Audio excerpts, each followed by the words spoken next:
स्वराज्य न्यूज मराठी, माझा हक्क, माझं राज्य, स्वराज्य। नाशिकमध्ये श्रमिक नगर परिसरात पेट्रोल चोरीच्या घटना वाढल्या असून या पेट्रोल चोरांना नागरिकही हैराण झाले आहे। इमारतीच्या पार्किंगमध्ये उभ्या असलेल्या दुचाकी वाहनांमधून पेट्रोल चोरी करताना 2 युवक सीसीटीव्हीमध्ये कैद झाले आहे।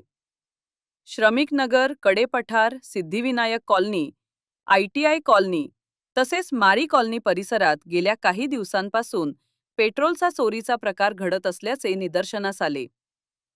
मध्यरात्रीच्या सुमारास अंधाराचा फायदा घेत इमारतींमध्ये उभ्या असलेल्या दुचाकीमधून पेट्रोल चोरीच्या घटना घडत असल्याच्या तक्रारीही वाढल्या आहेत।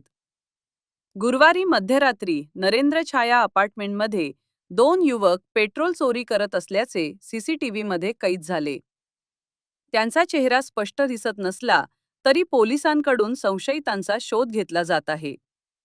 सीसीटीव्हीमधील संशयित युवक दुचाकीच्या टाकीतील नळी काढून त्याला प्लास्टिकची बाटली तारे न जोडून पेट्रोल काढताना दिसत आहे, तर काही वेळाने येऊन ती भरलेली बाटली घेऊन जात असल्याचे दिसत आहे। चोरीनंतर पेट्रोलचा कॉक आणि नळी व्यवस्थित बंद न करताच निघून जात असल्याने उरलेले पेट्रोल खाली सांडून गाड्या पूर्णपणे ड्राय होत आहे। त्यामुळे दुचाकीस्वार हैराण झाले असून पोलिसांनी या प्रकरणात तात्काळ कारवाई करावी अशी नागरिकांकडून मागणी केली जात आहे। ब्युरो रिपोर्ट स्वाती शेलार, स्वराज्य न्यूज मराठी, नाशिक।